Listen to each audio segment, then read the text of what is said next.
Hello everyone and welcome back once again. I hope कि हम जो ये क्लास 10 की इंग्लिश की फुटप्रिंट्स विदाउट फीट बुक में ये chapter number 6 the making of a scientist discuss कर रहे हैं, इसका फर्स्ट पार्ट जो आपको प्रोवाइड किया गया है ये आपने बहुत अच्छे तरीके से समझ लिया। चलिए आज हम इस चैप्टर को आगे फर्दर कंटिन्यू करते हैं और देखते हैं कि रिचर्ड एब्राइट के बारे में हमें और क्या बता रहे हैं। देखिए, हमने जो लास्ट सेशन अपना वाइंड अप किया था, जहां तक हमने पढ़ा था कि उन्हें बटरफ्लाईज को टैगिंग करने वाले टास्क में किस तरह से इंटरेस्ट आना खत्म हो गया था। लेकिन अब देखते हैं कि आगे फिर उनके साथ क्या हुआ। Then in the 7th grade, मतलब जब वो 7th क्लास में हुए, he got a hint of what real science is when he entered a county science fair and lost. मतलब जब वो 7वीं कक्षा में हुए तो उन्हें एक्चुअली एक हिंट मिला कि सचमुच साइंस होती क्या है। और वो कब पता चला? जब उन्होंने एक साइंस फेयर, एक साइंस एग्जीबिशन में हिस्सा लिया जो कि रीजनल लेवल का था। जैसे हम कहते हैं ना, रीजन या डिस्ट्रिक्ट लेवल का कंपटीशन है, तो यहाँ पर आपको काउंटी साइंस फेयर से वही मतलब है कि एक रीजनल या डिस्ट्रिक्ट लेवल का एक कंपटीशन था, एक साइंस फेयर था, मेला लगा था जहां पर साइंस के कुछ मॉडल्स वगैरह रिप्रेजेंट किए जाने थे। तो वहां पर वो एंटर किया उन्होंने, मतलब उन्होंने भी अपनी तरफ से कुछ ना कुछ पेश किया। लेकिन अफसोस ये था कि वो उस वक्त हार गए। लेकिन बहुत अच्छी बात ये है कि उन्होंने हार नहीं मानी। तो क्या हुआ आगे? It was really a sad feeling to sit there and not get anything while everybody else had won something। की बहुत ही बुरी फीलिंग आ रही थी, बहुत ही उदास सा महसूस किया जा रहा था उस वक्त जब वो वहां बैठे थे। क्योंकि बाकी सब जो थे, एवरीबडी एल्स, सबने कुछ ना कुछ जीता था, लेकिन उन्होंने कुछ नहीं हासिल किया था, उनकी जीत नहीं हो पाई थी। He lost, एब्राइट said. तो ऐसा एब्राइट कहते हैं। आगे क्या बताते हैं? His entry was slides of frog tissues. Entry का मतलब यहां पर प्रवेश से नहीं है। एंट्री का मतलब ये है कि उन्होंने साइंस फेयर में अपनी तरफ से जो चीज प्रेजेंट की थी वो क्या थी? वो थी स्लाइड्स ऑफ फ्रॉग टिश्यूज। मतलब फ्रॉग टिश्यूज, मेंढक जो हैं उनके टिश्यूज की स्लाइड्स उन्होंने प्रेजेंट की थी, जो कि जनरली आप समझ सकते हो कि माइक्रोस्कोप के अंडर प्रेजेंट की जाती हैं कि किस तरह का दिखता है, टिश्यू स्ट्रक्चर किस तरह का है। तो which he showed under a microscope. He realized the winners had tried to do real experiments। अब अगर आपने नाम सुना हो तो कई बार आपको आपके टीचर साइंस में कहते होंगे कि भाई वर्किंग मॉडल बनाकर लेकर आओ। तो यहाँ पर ऐसा कुछ कंसेप्ट आपको बता रहे हैं कि उन्होंने ये महसूस किया, ये रियलाइज किया, ये जाना कि जो लोग जीते हैं ना, जो विनर्स हैं, एक्चुअली उन्होंने रियल एक्सपेरिमेंट्स किए हैं। मतलब उन्होंने कुछ वर्किंग मॉडल्स पेश किए हैं मेरी तरह, not simply make a neat display. मेरी तरह सिर्फ एक डिस्प्ले करने वाला, सिर्फ एक प्रदर्शित करने वाला फ्रॉग टिश्यूज मैंने माइक्रोस्कोप के अंडर प्रेजेंट किए थे, तो मेरी तरह सिर्फ उतना काम नहीं किया था। उन्होंने एक्चुअली एक वर्किंग मॉडल प्रेजेंट किया था। तो आगे क्या बताते हैं? Already the competitive spirit that derives Richard एब्राइट was appearing. देखो, एक होता है कि अगर हम हार जाते हैं तो हम अपना मनोबल गिरा देते हैं, ठीक है, हमारा मोरल डिक्रीज हो जाता है। लेकिन यहां पर क्या कह रहे हैं आपको कि रिचर्ड एब्राइट में ना ऑलरेडी एक कॉम्पिटिटिव स्पिरिट पनप रही थी। मतलब he wanted to compete, he wanted to learn, वो तो शुरू से ही था उनमें। तो आगे क्या हुआ? I knew that for the next year's fair I would have to do a real experiment, he said.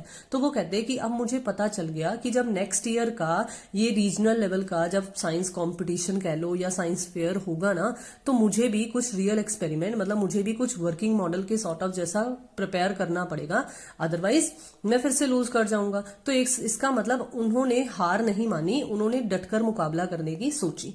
तो this subject I knew most was the subject I knew most about was the insect work I had been doing in the past several years। अब देखो, हमें पता है कि several years से वो क्या कर रहे थे, पिछले कुछ सालों से वो मोनार्च बटरफ्लाईज पर सर्च कर रहे थे, है ना। तो यहाँ पर ऐसा ही कुछ जिक्र आपको किया गया है कि वो कहते हैं कि जो विषय, जो सब्जेक्ट जिसके साथ में सबसे ज्यादा फेमिलियर था, नो मोस्ट, न्यू मोस्ट, तो वो था वो इंसेक्ट वर्क, मतलब वो बटरफ्लाई पर किया गया काम जो कि मैं पिछले कुछ सालों से कर रहा था। इसलिए he wrote to doctor Urquhart for ideas, तो उन्होंने कुछ आइडियाज मांगे, डॉक्टर यूकोहार्ट को उन्होंने लिखा और देखो वापस उनको रिप्लाईज भी मिली हैं। And back came a stack of suggestions for experiment. Suggestions का मतलब क्या होता है? सुझाव। तो उन्हें बहुत सारे डॉक्टर यूकोहार्ट के द्वारा सुझाव मिले कि इस तरह का एक्सपेरिमेंट कर सकते हो, इस तरह का एक्सपेरिमेंट कर सकते हो। स्टैक का मतलब होता है पाइल, मतलब ढेर सारे सजेशंस डॉक्टर यूकोहार्ट ने उन्हें प्रोवाइड किए। Those kept एब्राइट busy all through high school, तो मतलब अपने हाई स्कूल के दौरान वो इन सब एक्सपेरिमेंट्स में काफी बिजी रहे। जो जो सजेशंस उन्हें मिले थे वो उन सजेशंस पर वर्कआउट करते रहे।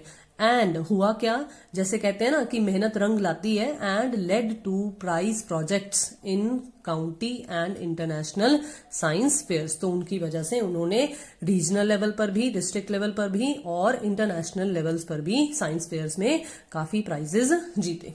फिर क्या हुआ? For his 8th grade project, Ebright tried to find the cause of a viral disease that kills nearly all monarch caterpillars every few years। मतलब अब जब वो 8th क्लास में हुए ना, 8th ग्रेड में हुए, तो उन्होंने कोशिश की एक वायरल डिसीज के बारे में, एक बीमारी के बारे में पता लगाने की जो कि मार रही थी किसको? मोनार्च कैटरपिलर्स को। देखो अगर आपने लास्ट सेशन में वो life cycle sort of study किया हो तो हमें पता है कि पहले एक फीमेल मोनार्च एग्स लाई करती है, फिर उसके बाद कैटरपिलर बनता है, then pupa, then adult butterfly. तो एक पर्टिकुलर लाइफ साइकिल होता है।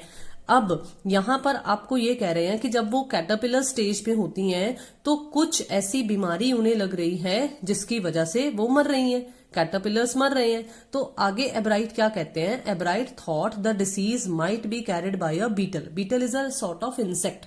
तो वो ये कहते हैं कि एब्राइट को ये लगा था, उन्होंने ये सोचा था कि ये जो बीमारी है ना वो एक बीटल की वजह से होती है। तो ही ट्राइड रेजिंग का मतलब है अपब्रिंगिंग करना, इकट्ठे पैदा करना। तो इकट्ठे दोनों की अपब्रिंगिंग की, बड़ा किया किस किस को? कैटरपिलर्स को, इन दी प्रेजेंस ऑफ बीटल्स, मतलब दोनों को इकट्ठे, ताकि पता चले कि बीटल जो है क्या वाकई में वो कैटरपिलर को कोई प्रॉब्लम क्रिएट करता है जिसकी वजह से उनकी डेथ हो जाती है। तो यहां आपको आगे बता रहे हैं I didn't get any real results he said. तो एब्राइट यहां पर ये कहते हैं कि मुझे कोई खास रिजल्ट तो नहीं मिला, मुझे कोई सचमुच जो रिजल्ट चाहिए था वैसा रिजल्ट नहीं मिला, बट आई वेंट अहेड, लेकिन फिर भी मैंने जैसे प्रेजेंटेशन देनी थी साइंस फेयर में, साइंस प्रोजेक्ट्स के अंडर मैंने दिया, एंड शोड, और मैंने ये दिखाया कि मैंने इस तरीके से ये एक वर्किंग मॉडल किया है दोनों को इकट्ठे रखकर, that I had tried the experiment. ठीक है, ये शो किया कि मैंने एक्सपेरिमेंट किया है। दिस टाइम आई वॉन, और इस बार वो जीते। क्यों? क्योंकि वो एक रियल एक्सपेरिमेंट के अंडर था। नेक्स्ट क्या हुआ? Next year his science fair project was testing the theory that viceroy butterflies copy monarch. अब देखो ये जो मोनार्च है ये हमें पता है कि एक पर्टिकुलर स्पीशीज ऑफ बटरफ्लाई है, उसी तरीके से ही वाइसरॉय भी एक पर्टिकुलर स्पीसीज ऑफ बटरफ्लाई है। तो यहां पर ये बता रहे हैं कि नेक्स्ट क्लास में, 8th के बाद 9th ईयर में, 9th क्लास में उनका जो अगला साइंस प्रोजेक्ट था ना वो ये टेस्ट करने का था कि क्या वाइसरॉय बटरफ्लाईज मोनार्च बटरफ्लाईज को कॉपी करती हैं। The theory was that viceroys look like monarch because monarch doesn't taste good to birds, viceroy on the other hand do taste good birds, so the more they look like monarchs the less likely they are to become a bird's dinner। देखो बहुत ही simple सा concept यहाँ कह रहे हैं कि जो viceroy है ना वो मोनार्च की तरह दिखती हैं, और मोनार्च बटरफ्लाईज जो हैं वो बर्ड्स को खाने में अच्छी नहीं लगती हैं, लेकिन वाइसरॉय जो हैं वो अच्छी लगती हैं खाने में बर्ड्स को। तो जितना ज्यादा कोई वाइसरॉय मोनार्च के साथ मेल खाएगी उतने ही कम चांसेस होंगे कि वो किसी बर्ड का डिनर का मतलब ये नहीं है यहाँ पर कि बर्ड्स सिर्फ रात को ही खाना खाते हैं। यहाँ पर सिंपल सा कहने का मतलब है कि बर्ड्स का खाना नहीं बनेगी, भोजन नहीं बनेगी। तो आगे क्या बताते हैं? आगे बताते हैं Ebright's project was to see whether in fact birds would eat monarch। तो एब्राइट का जो प्रोजेक्ट था, जो उन्होंने अंडरटेक किया, वो ये था, ये चेक करना कि क्या बर्ड्स मोनार्च खाएंगे या नहीं, क्योंकि यहाँ कहा है कि मोनार्च टेस्ट गुड नहीं करते हैं, अच्छा टेस्ट नहीं देते हैं उन्हें। तो उन्होंने ये पता लगाना था कि क्या वाकई में सच में ऐसा है कि बर्ड्स वाकई में मोनार्च बटरफ्लाइज को नहीं खाते हैं। ये देखो कुछ इस तरह से आपको हल्का सा एक डिफरेंस सा डायग्राम की फॉर्म में आपकी बुक में भी शो किया गया है। यहाँ पर जो ये ऊपर वाली बटरफ्लाई है वो मोनार्च बटरफ्लाई है, और जो ये नीचे वाली बटरफ्लाई है वो एक वाइसरॉय बटरफ्लाई है। He found that a starling would not eat ordinary bird food. It would eat all the monarchs it could get. अब देखो यहाँ पर आपको स्टारलिंग नाम के एक बर्ड की, एक चिड़िया का जिक्र है, जिसके बारे में उन्होंने, एब्राइट ने ये पाया कि वो कोई आम बर्ड फूड नहीं खाती हैं, वो कोई आम भोजन नहीं खाती। वो अगर उसे मौका मिलता तो वो सारी की सारी मोनार्च को ही खा जाती। तो दैट मीन्स अब उन्होंने प्रूव कर दिया कि भाई बर्ड्स जो है वो मोनार्च भी खाते हैं। अब आगे आपको क्या बता रहे हैं, Ebright said later research by other people showed that viceroys probably do copy the monarch. मतलब उनके बाद में जो और रिसर्चर्स भी हुए हैं, काफी लोगों ने रिसर्च की है, तो उसके अकॉर्डिंगली ये चीज भी पता लगी है कि हाँ, जो वाइसरॉय हैं वो शायद मोनार्च की कॉपी करती हैं। बट ये भी उन्होंने साबित की कि हाँ, ऐसा नहीं है कि मोनार्च जो हैं वो अच्छा टेस्ट नहीं करते तो बर्ड्स उसे खाते ही नहीं है। कुछ बर्ड्स ऐसे हैं जो उसे खाते हैं। This project was placed first in the zoology division. तो जो जूलॉजी डिपार्टमेंट, मतलब वो जो स्टडी ऑफ एनिमल्स होता है, वो जूलॉजी डिपार्टमेंट में फर्स्ट पोजीशन बैग की उन्होंने, and third overall in the county science fair. और जो रीजनल लेवल का साइंस एग्जीबिशन या साइंस फेयर था, वहां पर उन्होंने थर्ड पोजीशन गेन की। In his second year in high school, Richard Ebright began the research that led to his discovery of an unknown insect hormone. Indirectly, it also led to his new theory on the life of cells, जिसका जिक्र हमने starting of the chapter में सुना था। तो मतलब जब वो हाई स्कूल में पहुंचे, सेकेंड ईयर जब उनका हाई स्कूल में था, तब उन्होंने, रिचर्ड एब्राइट ने एक रिसर्च करना शुरू किया जिसमें था कि वो किसी इंसेक्ट के, अननोन इंसेक्ट के हार्मोन्स के बारे में डिस्कस करते थे, मतलब उसके बारे में रिसर्च करते थे, ठीक है। जिसके बाद फर्दर उनकी जो ये डिस्कवरी थी, जो उन्होंने हार्मोन डिस्कस किया था, मतलब डिस्कवर किया था, डिस्कवरी बता रखा है हमें, तो जब उन्होंने एक अननोन इंसेक्ट की ये हार्मोन की डिस्कवरी कर ली, उसी के बाद अल्टीमेटली एक इनडायरेक्ट मैनर में उनकी जो ये थ्योरी थी, उनकी जो ये रिसर्च थी, वो लाइफ ऑफ सेल्स तक आगे बढ़ती चली गई। अब जो ये डिस्कवरी थी हार्मोन वाली, वो किस चीज पर आधारित थी, वो आपको यहां नेक्स्ट पैराग्राफ से बता रहे हैं। The question he tried to answer was simple. जिस क्वेश्चन से इस डिस्कवरी की, इस हार्मोन वाली डिस्कवरी की शुरुआत हुई थी, वो बहुत ही सिंपल सा था। What is the purpose of 12 tiny gold spots on a monarch pupa. देखो फिर से मोनार्च, फिर से बटरफ्लाई ही आधार बनी है कि उनका जो सिंपल क्वेश्चन था ना, वो ये था कि भाई जब मोनार्च बटरफ्लाई प्यूपा वाली स्टेज पर होती है ना, तो उस पर ना 12 गोल्डन कलर के छोटे छोटे धब्बे होते हैं, स्पॉट्स होते हैं। वो क्यों होते हैं, उसका पर्पस उन्होंने फाइंड आउट करना चाहा था। उनका मेन क्वेश्चन ये था। अब आगे क्या बताते हैं, everyone assumed the spots were just ornamental, Ebright said. Doctor Yukoha, but doctor Yukoha didn't believe it. मतलब एब्राइट ये कहते हैं कि हर कोई ये एज्यूम करता था, ये मानता था कि वो जो छोटे छोटे स्पॉट्स है ना प्यूपा पर, वो सिर्फ ऑर्नामेंटल। ऑर्नामेंट्स का मतलब क्या होता है, ऑर्नामेंट्स का मतलब होता है जो ज्वेलरी सॉर्ट ऑफ होती है, हम कह सकते हैं आभूषण होते हैं। तो मतलब है कि ये सिर्फ उन्हें सुंदर दिखाने के लिए थे छोटे छोटे स्पॉट्स। लेकिन एब्राइट ने आगे ये भी ऐड किया है, लेकिन डॉक्टर यूकोहार्ट इसे नहीं मानते थे। तो टू फाइंड द आंसर, इसका आंसर पता लगाने के लिए एब्राइट and another excellent science student first had to build a device that showed that the spots were producing a hormone necessary for the butterfly's full development। तो उन्होंने और उनके साथ एक एक्सीलेंट स्टूडेंट, मतलब उनके साथ उनके एक साथी ने मिलकर एक ऐसा डिवाइस बनाया, एक ऐसा यंत्र बनाया जिसमें उन्होंने ये चीज शो की कि जो स्पॉट्स है ना, वो एक इंपॉर्टेंट हार्मोन प्रोड्यूस करता है। जैसे हमारी बॉडी में भी है ना कि डिफरेंट डिफरेंट ऑर्गन्स जो हैं वो डिफरेंट डिफरेंट हार्मोन्स प्रोड्यूस करते हैं, जैसे पैनक्रियाज इंसुलिन प्रोड्यूस करता है, बिल्कुल इसी तरीके से उन्होंने ये चीज वहां साबित की उस डिवाइस के जरिए कि हाँ ये एक हार्मोन प्रोड्यूस करते हैं जो कि बटरफ्लाई की ओवरऑल डेवलपमेंट के लिए जरूरी होता है। This project won Ebright first place in the county fair, तो उन्हें फर्स्ट प्राइज मिला, and entry into the international science and engineering fair. देखो ऐसा होता है ना कि अगर आप रीजनल लेवल पर जीत गए हो तो आपको स्टेट लेवल के लिए आगे पास किया जाता है, स्टेट लेवल जीत जाते हो तो आपको आगे नेशनल लेवल पर पास किया जाता है। तो यहाँ पर भी ऐसा ही कुछ है कि जब उन्होंने फर्स्ट प्राइज यहाँ जीत लिया तो आगे उनकी एंट्री हुई इंटरनेशनल लेवल पर। There he won third place for zoology, वहां पर जुअलॉजी डिवीजन में जुअलॉजी सेक्शन के अंडर जो उन्होंने ये प्रेजेंट किया था उसके अंडर उन्हें थर्ड प्राइज मिला। He also got a chance to work during the summer at the entomology. Entomology होता है साइंटिफिक स्टडी ऑफ इंसेक्ट्स, तो entomology laboratory of the Walter Reed Army Institute of Research. इस institute में उन्हें specially वहां की बनी हुई लेबोरेटरी जिसमें इंसेक्ट्स को स्टडी करने के लिए ही एक साइंटिफिक सेटअप क्रिएट किया हुआ था, वहां पर उन्हें मौका मिला स्टडी करने का। आगे क्या हुआ, as a high school junior Richard Ebright continued his advance experiment on the monarch pupas, तो उन्होंने अपना जो एक्सपेरिमेंट्स हैं वो जारी रखे मोनार्च पर, उन्हें नहीं छोड़ा।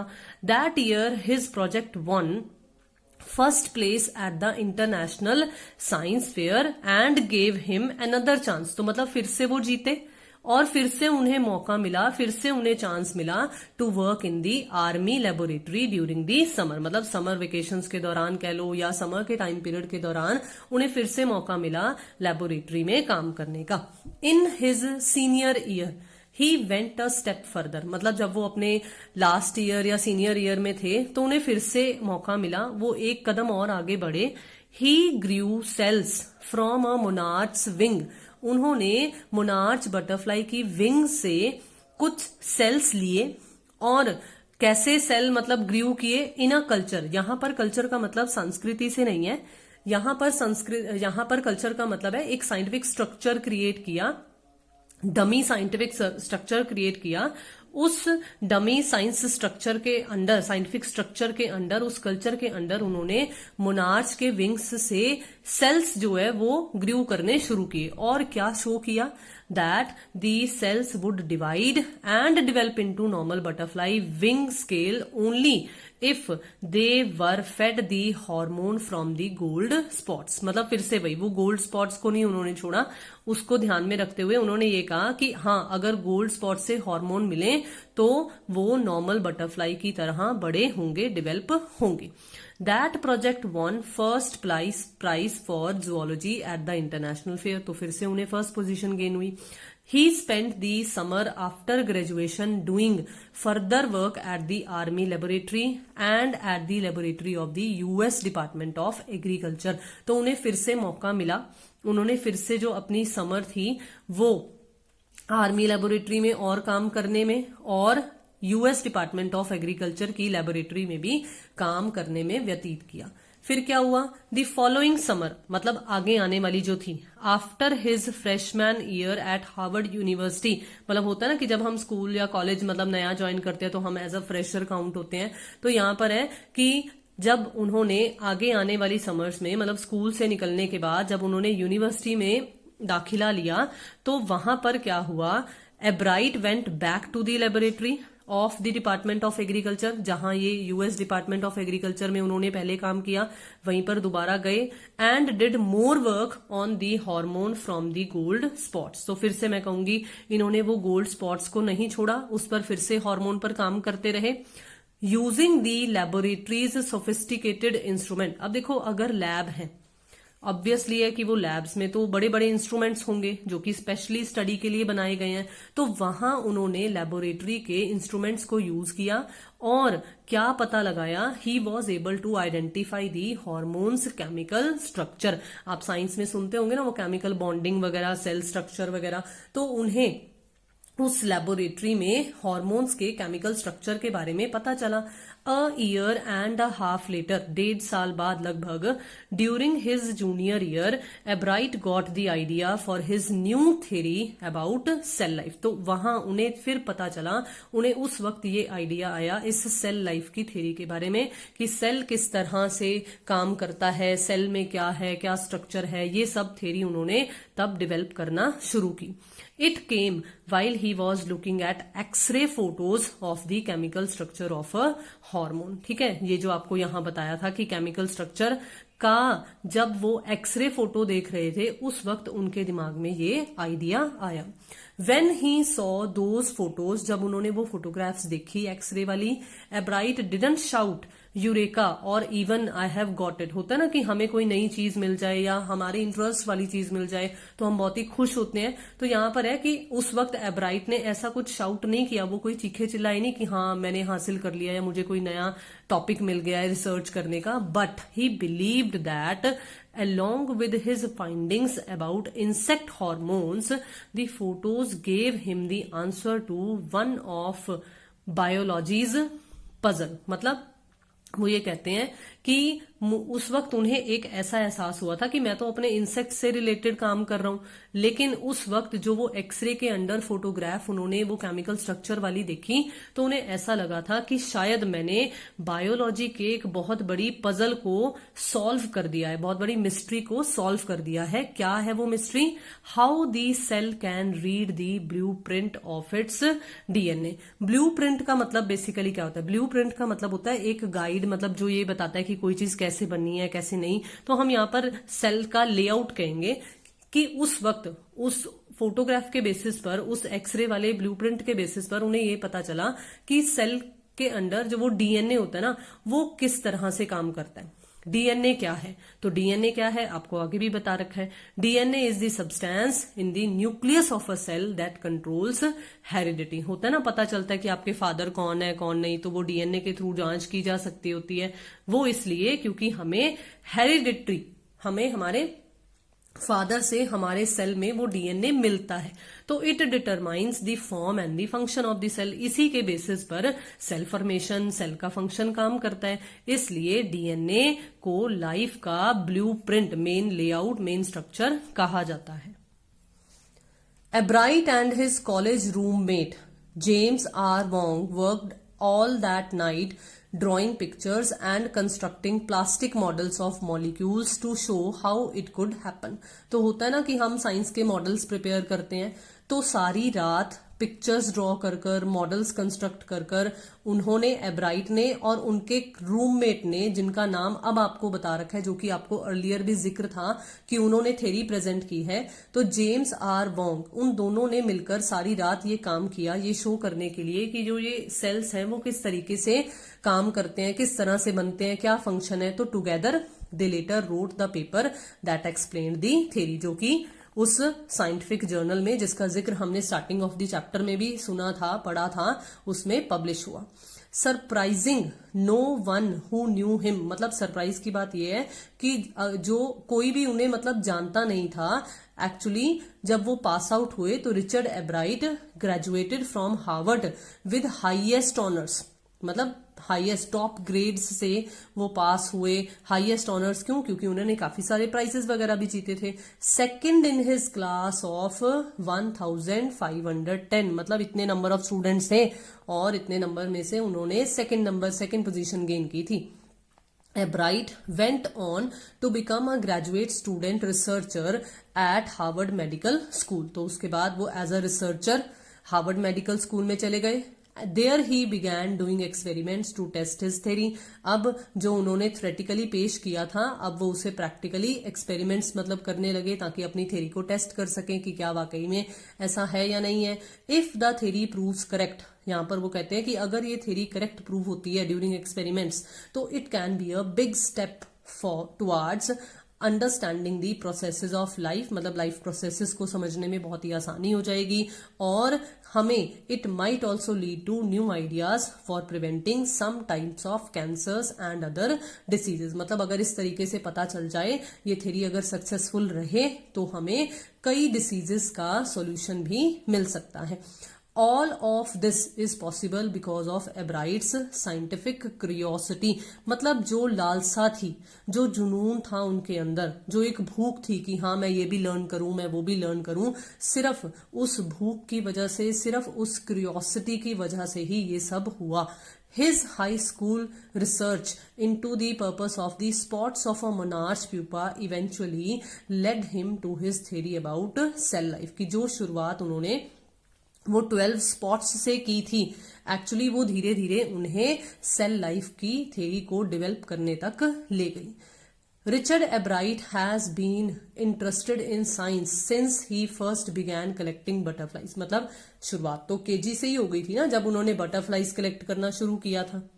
मतलब शुरू से ही उनका साइंस में इंटरेस्ट था, बट नॉट सो डीपली, लेकिन इतना डीपली भी नहीं। मतलब इतना भी नहीं हम कह सकते कि that he hasn't time for other interest, कि इसका मतलब ये नहीं है कि साइंस में ही उनका इंटरेस्ट था तो उन्होंने बाकी एक्टिविटीज में अपना इंटरेस्ट ही नहीं शो किया। अब आगे आपको क्या बता रहे हैं, Ebright also became a champion debater. मतलब वो बहुत अच्छे डिबेटर भी बने, डिबेट भी करते थे, and a good public speaker भी बने, एंड अ गुड कैनोइस्ट। कैनोय जो होती है ना, वो एक सॉर्ट ऑफ बोट होती है, तो मतलब वो बहुत अच्छे बोट चलाने वाले, बोट को भी माहिरी से चलाते थे। And all around outdoor persons, मतलब ऑलराउंडर थे एक तरीके से, हर किसी से खुलकर बात करते थे, हर किसी से खुलकर मिलते थे। He is also an expert photographer, तो वो एक बहुत अच्छे फोटोग्राफर भी हैं, particularly of nature and scientific exhibits. अब ज्यादा इंटरेस्ट, क्योंकि ज्यादा झुकाव साइंस की तरफ है, तो इसलिए नेचर और साइंटिफिक चीजों से रिलेटेड वो फोटोग्राफी ज्यादा बेटर करते हैं, उसमें ज्यादा एक्सपर्ट हैं। इन high school Richard एब्राइट was a straight student, सीधे थे, मतलब कोई शरारत नहीं करते थे। Because learning was easy, he turned a lot of his energy towards the debating and model United Nations club. अब क्योंकि शुरू से ही उन्हें लर्न करने का तो शौक था ही, तो लर्निंग उनके लिए कभी भी मुश्किल नहीं रहा कि मुझसे याद नहीं हो रहा, मुझे ये नहीं याद हो रहा, तो लर्निंग उनके लिए कोई डिफिकल्ट टास्क नहीं था। इसलिए लर्निंग क्योंकि बहुत जल्दी उन्हें हो जाती थी, तो उन्होंने अपनी बाकी की जो एनर्जी थी ना, वो वही, क्योंकि ही इज अ रिसर्चर, तो इसलिए उन्होंने अपना ध्यान जो है वो डिबेट और मॉडल से रिलेटेड, मॉडलिंग, साइंस मॉडल के क्रिएशन से रिलेटेड जो यूएन के क्लब्स बने हुए हैं, उन्होंने वहां पर अपना ध्यान केंद्रित किया। He also found someone to admire. Admire का मतलब क्या होता है, प्रशंसा करना एक तरीके से। मतलब उन्हें कोई ऐसा भी मिला जो उन्हें सराहता था, जो उनकी प्रशंसा करता था। कौन था वो? Richard A wearer, his social studies teacher, उनके एसएस के टीचर एंड एडवाइजर, और उन्हें सलाह भी देते थे, उनके लिए अच्छे सलाहकार भी बने। टू बोथ क्लब्स, मतलब दोनों क्लब्स में जो वो अपना टाइम स्पेंड कर आते थे, तो वहां पर उस क्लब में जाने के रिलेटेड भी, उस क्लब में काम करने के रिलेटेड भी रिचर्ड जो थे ए वियरर, मतलब उनके जो सोशल स्टडीज टीचर थे, वो उन्हें सलाह देते थे। Mister Weaver was the perfect person for me then, he opened my mind to new ideas, Ebright said. तो एब्राइट कहते हैं कि वो मेरे लिए एक परफेक्ट पर्सन थे उस वक्त, उन्होंने मेरे लिए कई सारे नए डोर्स, हम कहेंगे, ओपन किए, उन्होंने मुझे कई नई आइडियाज दिए। Richard would always give that extra effort, mister wearer said. अब जैसे आपको स्टार्टिंग में उनकी मदर के द्वारा कुछ दी हुई स्टेटमेंट्स दी हुई थी, अब उनके टीचर के द्वारा दी हुई स्टेटमेंट्स दे रखी हैं कि रिचर्ड जो थे ना, वो हमेशा अपनी तरफ से एक्स्ट्रा एफर्ट्स, एक्स्ट्रा मेहनत करने में तैयार रहते थे। व्हाट प्लीज्ड मी वॉज, मतलब जो मुझे सबसे अच्छा प्रभावित करता था, अच्छा लगता था, ये टीचर के पॉइंट ऑफ व्यू से बता रहे हैं। Here was this person who put in 3 or 4 hours at night doing debate research, besides doing all his research with butterflies and his other interests। मतलब सारी रात, मतलब वो काम करते रहते थे, मेहनत करते रहते थे, 3 से लेकर 4 घंटे तो वो डिबेट में ही लगाते थे, अपार्ट फ्रॉम कि वो बटरफ्लाइज पर या अपने अदर इंटरेस्ट जो थे उनको रिलेटेड रिसर्च एक्टिविटीज भी करते रहते थे। रिचर्ड वॉज कॉम्पिटिटिव, तो उनमें एक कॉम्पिटिटिव स्पिरिट थी। Mister wearer continued, but not in the bad sense, मतलब कंपटीशन की भावना थी, लेकिन एक बैड सेंस वाली नहीं थी। वो आगे एक्सप्लेन करते हुए क्या कहते हैं, Richard wasn't interested in winning for winning's sake, और winning to get a prize, मतलब सिर्फ जीत हासिल करने के लिए या प्राइज जीतने के लिए नहीं वो विन करते थे, रादर बल्कि he was winning because he wanted to do the best job he could, मतलब वो अपने आप को प्रूव करना चाहते थे। जैसे कहते हैं ना कि अपना रिकॉर्ड तोड़ना चाहते थे कि हाँ ये भी कर सकते हैं, हम ये भी कर सकते हैं। तो for the right reasons he wants to be the best, मतलब जो भी अगर वो बेस्ट बन रहे थे अपनी तरफ से या बेस्ट बनने की कोशिश कर रहे हैं तो वो सही रीजंस के लिए कर रहे हैं, मतलब सही कर रहे हैं, कुछ गलत सेंस में नहीं कर रहे हैं। And that is one of the ingredients in the making of a scientist। तो आपको बताया ना इस चैप्टर का नाम क्या था, मेकिंग ऑफ अ साइंटिस्ट। तो यहां आपको जो इस चैप्टर के राइटर हैं रॉबर्ट डब्ल्यू पीटरसन, वो इस चैप्टर को कंक्लूड करते हुए आपको ये कहते हैं कि हाँ, जैसे हम कहते हैं ना किसी सब्जी में क्या क्या इंग्रेडिएंट्स डाले गए हैं, तो यहां पर आपको ये कहते हैं कि एक साइंटिस्ट को बनने में जिन चीजों की जरूरत होती है, वो क्यूरियोसिटी की, वो जुनून की, वो विन करना, अपने आप से ही लड़ना, अपने रिकॉर्ड्स ही तोड़ना, ये सब इंग्रेडिएंट्स एक साइंटिस्ट को बनाने के लिए चाहिए। Start with the first rate mind. अब क्या क्या है इंग्रेडिएंट्स आगे आपको बता भी रखे हैं।